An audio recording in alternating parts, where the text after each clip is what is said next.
गुळाचं करंड. अजून काय राहिलं आपलं? ग्लास वाटी चमचा. ग्लास वाटी चमचा ना, ग्लास.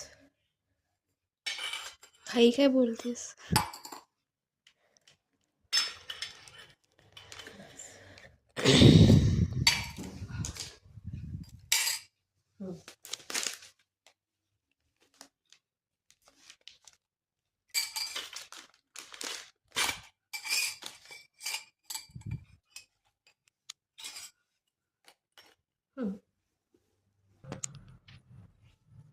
तेल, मेहंदीचा कोन, नेल पेंट. ओके सगळं.